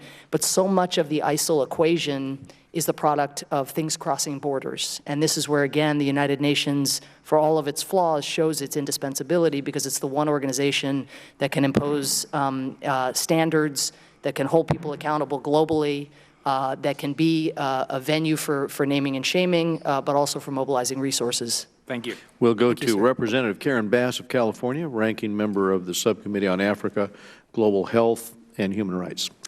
Thank you, Mr. Chair, for calling today's meeting.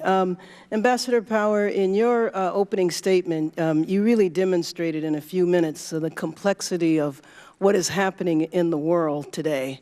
The unprecedented number of conflicts, and in this context, I really wanted to commend your leadership for focusing on conflicts and crises, especially in Africa, that often don't rise to the attention of the world. And I wanted to discuss a couple of examples and then end with asking you a couple of questions.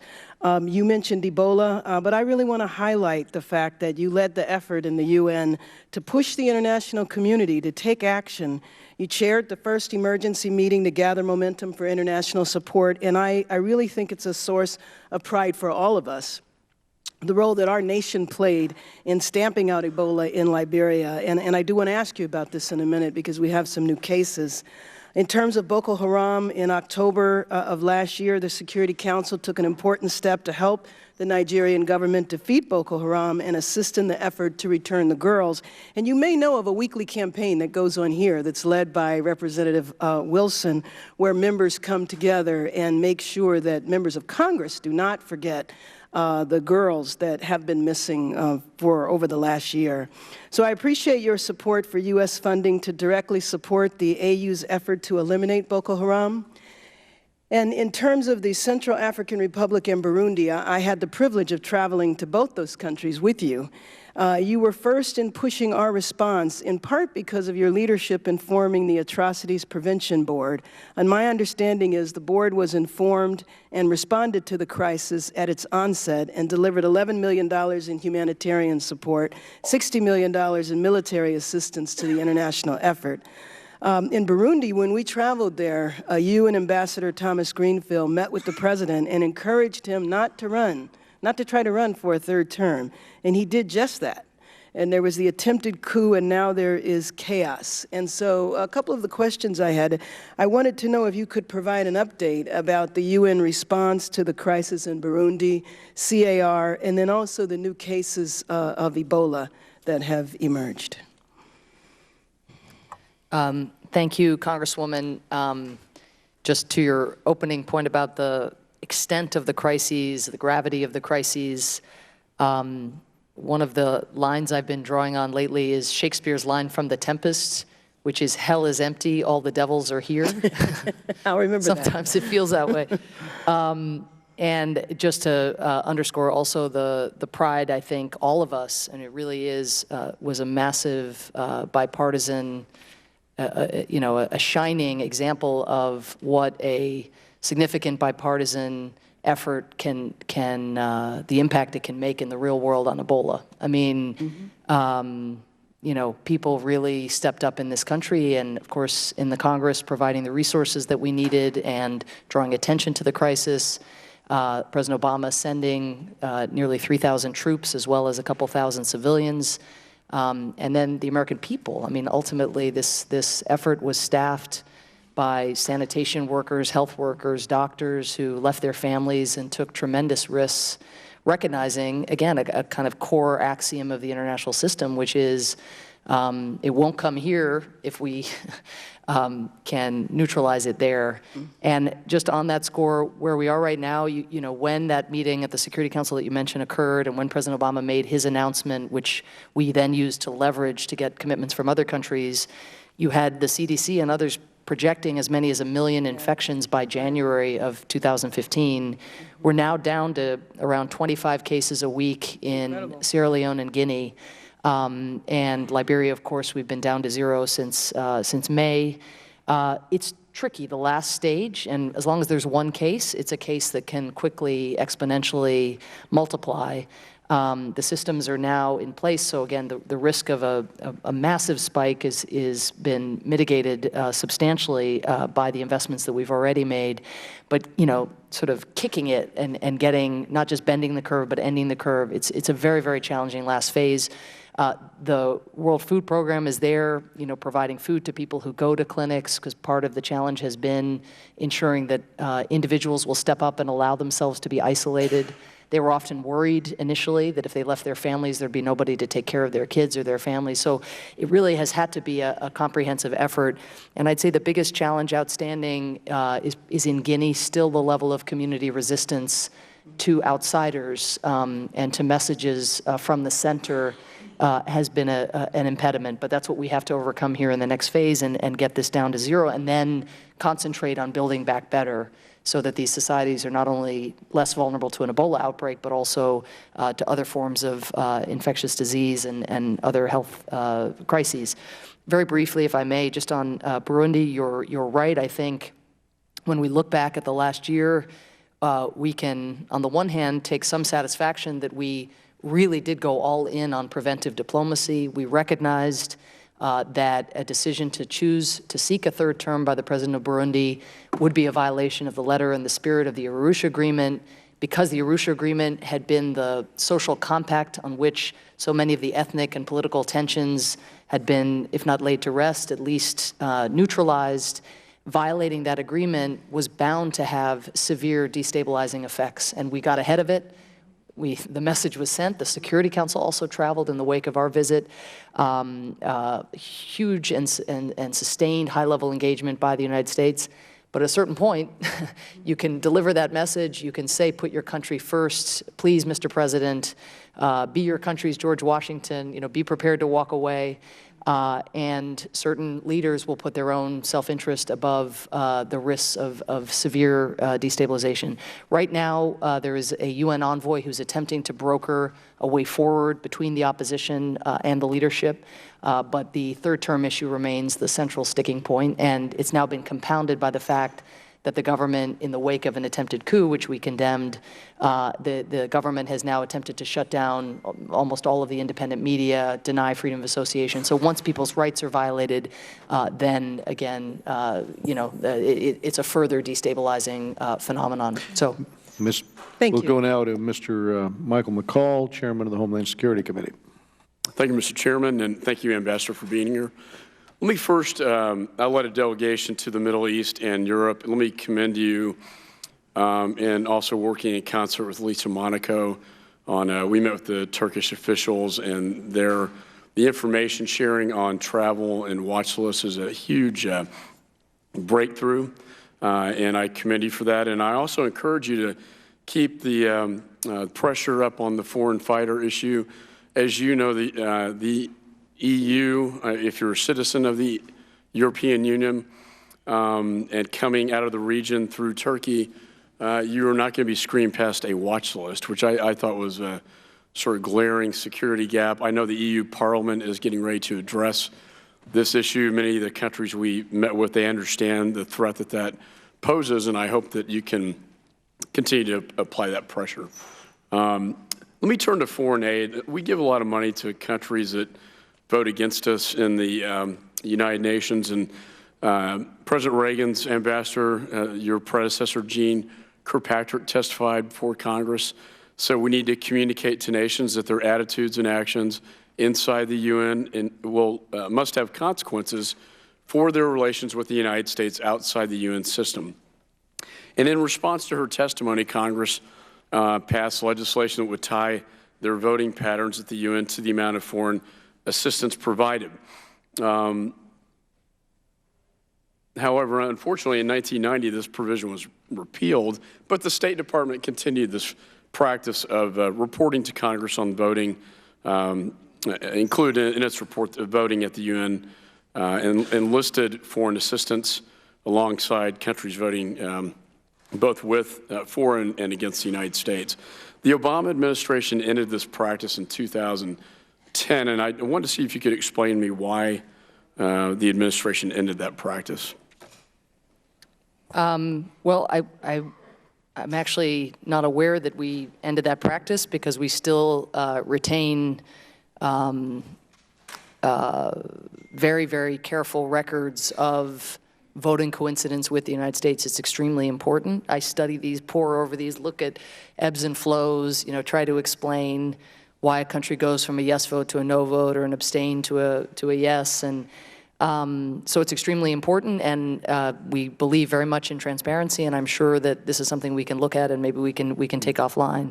If I could get, though, at I think the harder issue that you raise is not can we share our assessment of how countries are aligning with us on a range of issues. It's this question of then what do you do about it? So my view is that we should call countries out.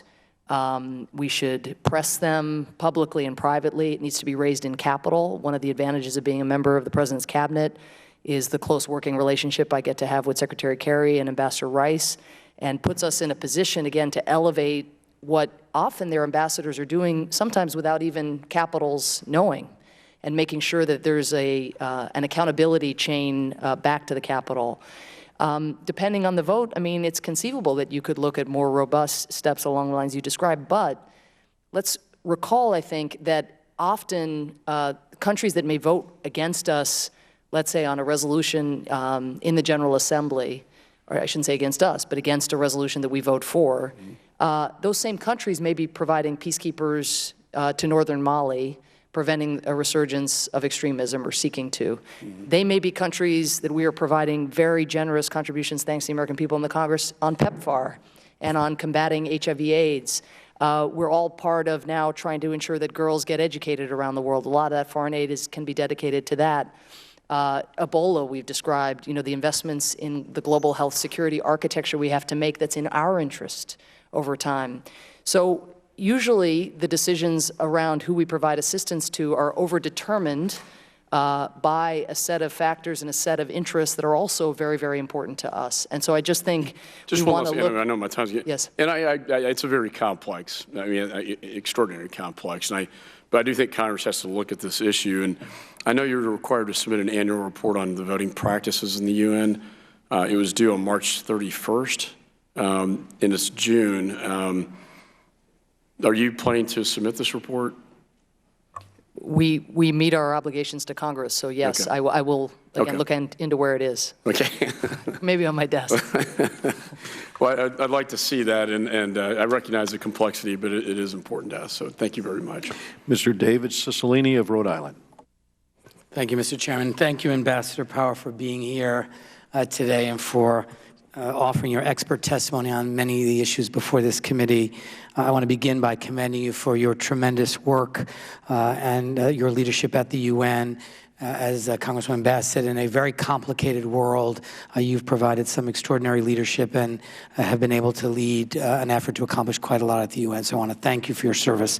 I want to first turn to the efforts being made to stem the flow of foreign fighters. As you mentioned in your written testimony in a little more detail, the President convened a summit of leaders at the UN in September, where a Security Council resolution was adopted requiring countries to have laws to prosecute foreign terrorist fighters and those who fund them, and to prevent them from entering the country and crossing territories.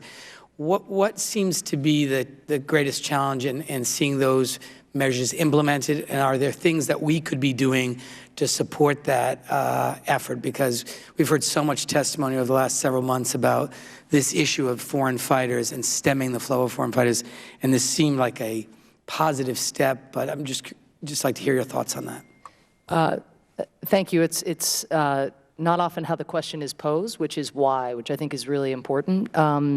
And I think we've made substantial headway by putting the issue on the agenda, by identifying the kind of categories of action in which countries needed to step up, and we're not where we should be.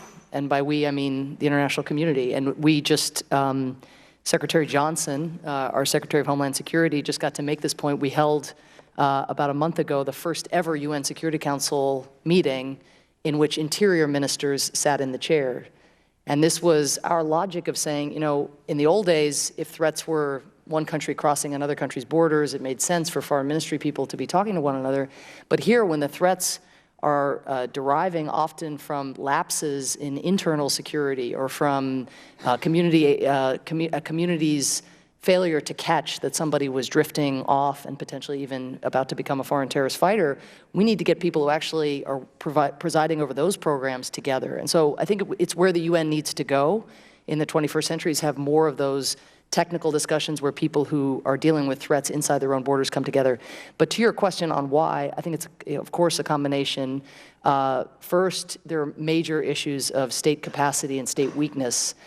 Many of the countries from which foreign terrorist fighters are coming are countries that have very poor border security, very weak intelligence services to actually be able to track citizens and how they're moving. And this gets to the President's West Point speech and his basically his direction to all of us that we need to invest far more in partner capacity. Sometimes people focus on the military aspect of that, but the border security, the intelligence, you know, the kind of internal institution building is extremely important. And then political will is an issue in some countries, and in others, privacy concerns in some of the European countries have really held back the amount of information sharing that can be done. Thank you.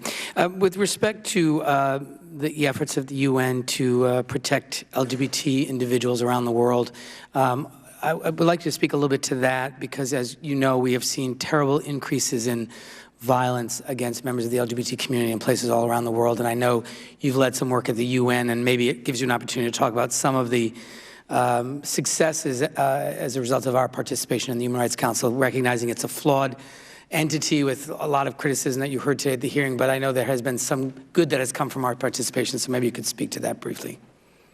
Well, thank you. That's actually where I was going before we were interrupted before in response to Congressman Deutsch's question, so I appreciate that. you know, we've already discussed at length here some of the flaws or the structural issues with the UN Security Council. And time and again, we find there or in the General Assembly, which is comprised more than half of the UN member states, are not democratic and are not necessarily rights respecting.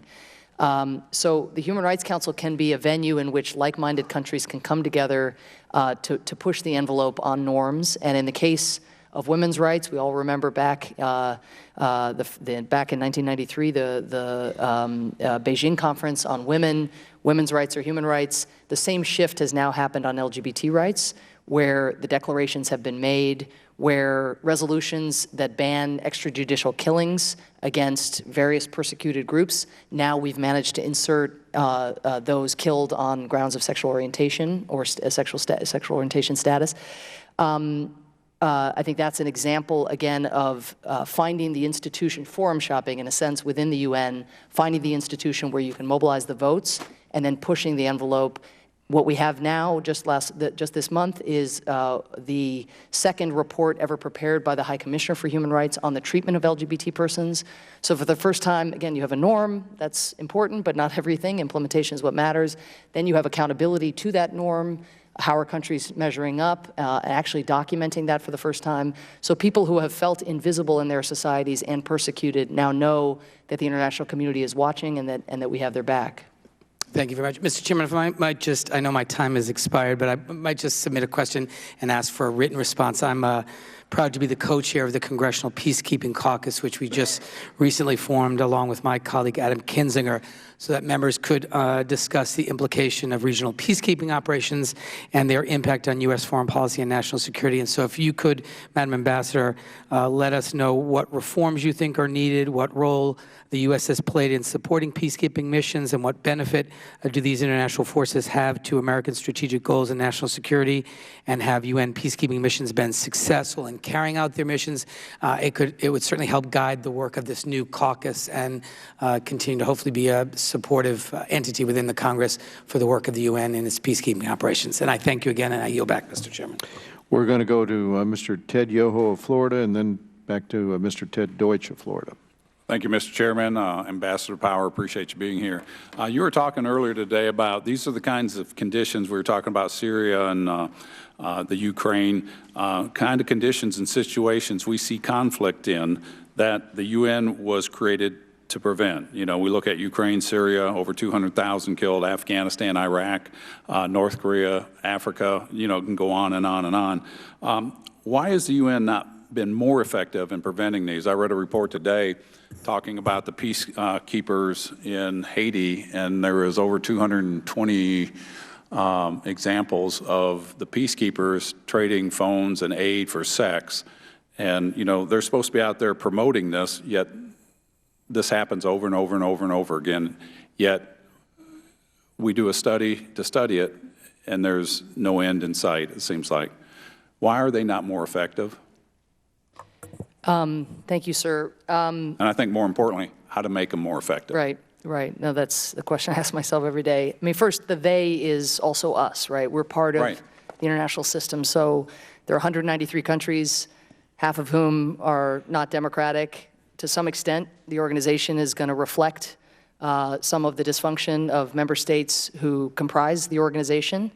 On the issue of sexual abuse, of course, there's no justification. There's not one country that would raise its hand and say they're anything but revolted by what happens. But then, as was said, I think by maybe it was Congressman Smith earlier, when a peacekeeper from a particular member state is found or is alleged to have committed crimes against young people or against women or against men or boys, they go back to their of the member states who comprise it, is that ultimately our ability to change those horrific practices and that horrific lack of accountability is going to turn on what we achieve in the Capitol, in our strengthening of those institutions, in ensuring that those countries have the rule of law.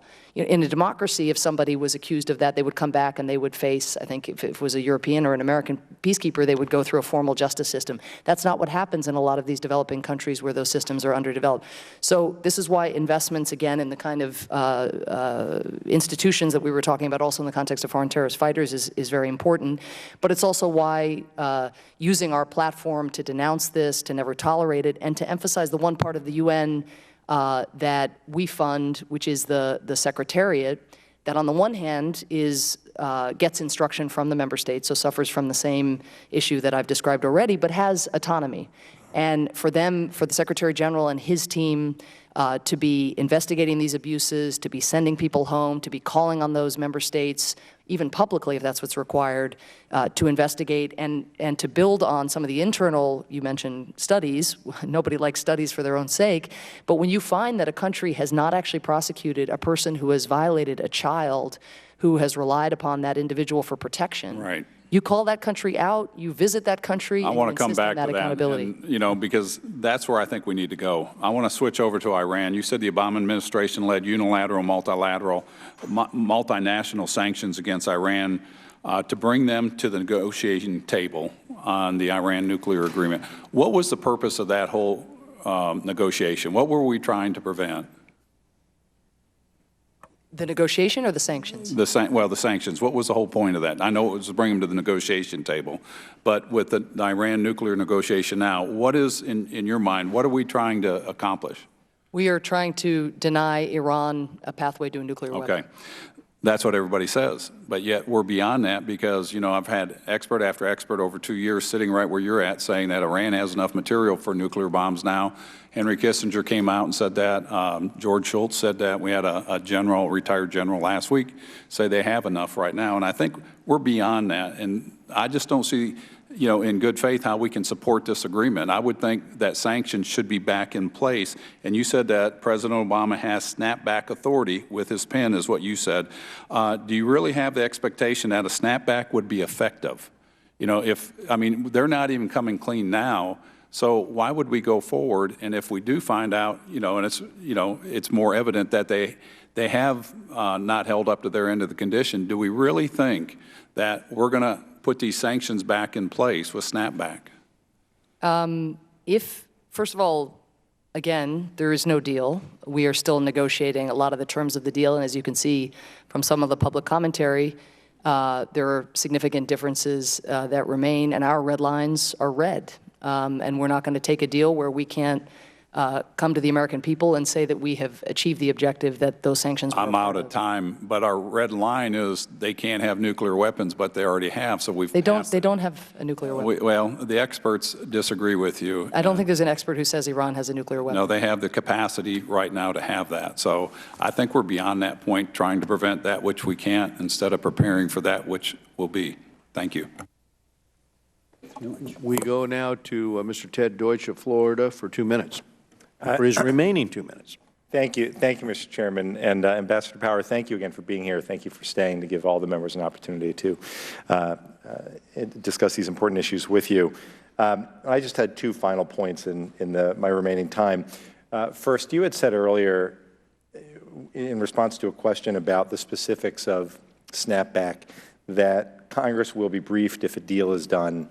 And I would just make the request of you and the administration that rather than waiting until there is a deal that is done, that this is the time, over the next couple of weeks especially, when it's so important for the administration to brief Congress, to let us know what's happening so that, one, we're aware of what's happening. 2, we can chime in, we can have our questions answered, and most importantly, so that no one is surprised with the idea that a deal will simply be dropped upon us at some date on or after June 30th. That's just a request. And finally, I wanted to thank you for your efforts in working with the Israeli ambassador to the United Nations to put together the first General Assembly special session on anti-Semitism, and I'm grateful for your invitation to allow me to participate. Some of the important topics that we covered that day were the the anti-Israel bias in some parts of the United Nations, the growing BDS movement, and thinly veiled anti-Semitism there, and the other forms of anti-Semitism that in recent months have manifested themselves in violent and deadly attacks in Brussels and in Paris and Copenhagen and elsewhere. And my question is, after that special session on anti-Semitism, after that conference, when there were more than 60 countries who participated, what's been done, what have you done, what's the U.S. delegation done in order to move forward with some of those important discussions that took place then? How to combat anti-Semitism, how to help nations around the world understand that anti-Semitism in their countries isn't just an issue as it affects the Jewish community, but ultimately when there is hatred, anti-Semitism and the Jewish community is often just the canary in the coal mine. If you could talk about what's happened since. Thank you, Congressman, and thank you for coming to that session. On that issue, and I'll come back to your point about the Iran deal in just a second, it was truly a historic session. I mean, when you think about what the General Assembly not only has done historically in terms of its resolution equating Zionism and racism, but also what it does annually, this last year with 18 anti-Israel resolutions, all of which we voted against. To be in that chamber, I think, was extremely important, not only for the government of Israel, but for the United States and for many of the countries that helped shepherd that session forward. It wasn't easy. In terms of follow-through, I think we have to be careful not to confine discussions of anti-Semitism to meetings on anti-Semitism. So what we're doing at the Human Rights Council, in the General Assembly, when we talk about other human rights challenges that we're facing in the world, we are always, again, coming back to anti-Semitism, documenting what has been done, who has done what. We are still doing a lot of advocacy, including by our anti-Semitism envoy, Mr. Foreman, in capitals to try to get governments to do what we have done, which is to appoint a special envoy also dedicated to this effort, and somebody preferably very plugged in the center, and not somebody, again, you kind of throw off to the side and keep marginalized from the mainstream of decision-making, because there are issues of prosecution, of education, again, of community outreach and so forth, that are central to this and require real political will from the top. So that's a lot of our outreach has been in Capitol and at the United Nations. Again, we are seeking to mainstream this issue so people know you don't get a clean bill of health on human rights when you are simultaneously encouraging anti-Semitism. On the Iran deal, and I know we're both out of time here, but I would just note that what I really meant was that fundamentally this deal is going to come back here. People are going to be studying it. They're going to be asking questions. But as you know, we have been briefing this deal at every turn, and I believe specifically on the snapback mechanism, if members have not received adequate insight into how we're looking at that and what the range of options are. And again, any one of them I think would achieve the shared objective we have, which is to keep that within our authority. This is the one at the UN I'm referring to. But again, if there's any shortage of insight in terms of how we're looking at this, that's something I'm eager to provide. I know Undersecretary Sherman or the Secretary would be as well. But I absolutely take your point. We have sought to engage Congress throughout this process. I think there have been more briefings on this issue than any other on planet Earth. But again, if there's more information that we need to provide at this delicate stage, we'd be happy to do so. Just in an open hearing, maybe not ideal. Well, I might take some exception, Ambassador. I mean, from the standpoint of Congress, we do not feel we have received the details on these negotiations, as you know, but we have a conflict of visions, I guess, on that. We'll go now to Mr. Kurt Clausen of Florida. You don't have an easy job. Love my job. Thank you for coming, and thank you for your service to our country. It sounds to me sometimes after listening today, which I did attentively, both when I was in the room and when I was not, that the rest of the world gets a great deal here. The oil companies get to run great surpluses with us. We fund their economies. The manufacturing outsourcing countries of the world, China being the top of the line, run great trade surpluses with us. Then they all go to the U.S. and or the UN, and they pound on us. They pound on Israel. As I heard earlier from Congressman Deutsch and others, not objective with respect to Israel, not objective with respect to slavery, not objective with respect to Cuba, just overall not objective. And then on top of all that, we get to pay for it. So in nominal terms, we're over 20% of the world's GDP, but as I understand it, we're paying over 20% of the cost of the UN. There's something wrong with this picture. It seems that we're not using our money at the UN to create leverage, and nor are we using our markets to create leverage. So we fund everyone else's economy, and the global economy, we are the engine, and then we turn around and tolerate the kind of things that you have been talking about today. Being Mr. and Mrs. Nice Guy doesn't seem to be working here. It feels like, from an economic perspective, people only understand leverage, and so therefore I'm not clear why we don't use our economic and monetary leverage both at the UN and with respect to the global marketplace. Am I missing something here in my synopsis? I'm sure you're going to tell me I am. I'd say a few things in response. First, I understand the frustration, and one of the priorities that we have had at the UN is to get more countries to pay their fair share. And I think you're going to see, you have seen over the last 3 to 5 years, China's share, for instance, of UN peacekeeping, where the United States is the lead funder, but its share has gone up by more than 50%. And soon in this next round of negotiations around the peacekeeping scales, you're going to see it go up another 50%, commensurate with its share of the global economy. And that's the kind of distribution of resource provision that we need to see at the UN. And as people's economies, as people graduate from being underdeveloped countries, they need to step up and take their share of the burden. And that is something, again, that's constantly being reassessed. Can I follow up on just that point? With respect to China, I mean, the American consumer via Walmart is funding the building of their military and their economic prowess. Do we ever talk not only about having them increase what they pay for at the UN, but also do we ever want to use our marketplace to kind of level things out here?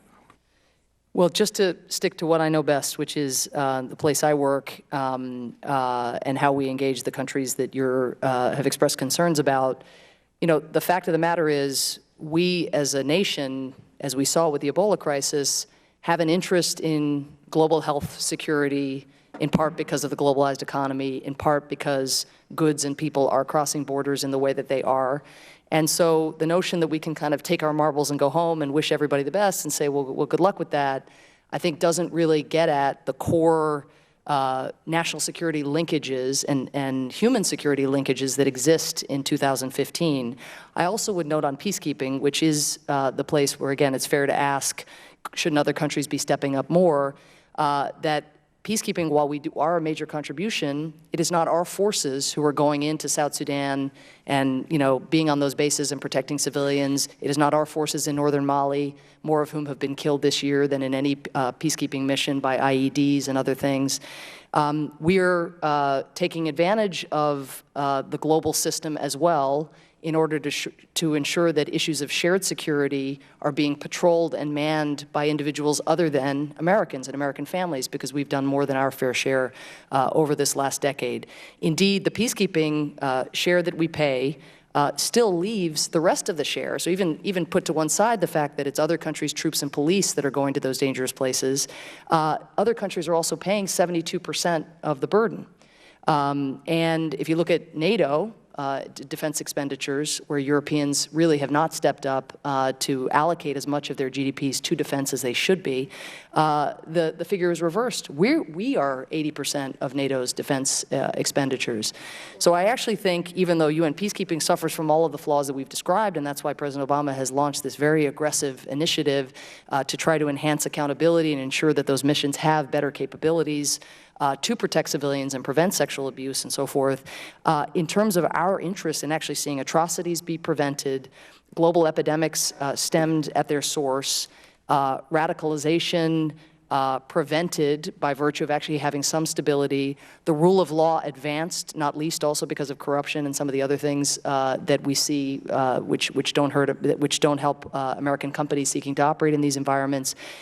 There are a set of investments there that are good for us. And the United Nations helps us make them, but also helps us force multiply, because what we invest, we're able to leverage. It's still 72% on peacekeeping provided by others. In our regular budget, it's 78% provided by others. We go now to Dr. Ami Bera of California. Thank you, Chairman Royce, and thank you, Ambassador Power, for both your service to our country, but your service over the years as a leading advocate on global human rights. I'm going to turn my questioning a little bit to internal politics within the UN. As a body, it certainly has served us well throughout its history.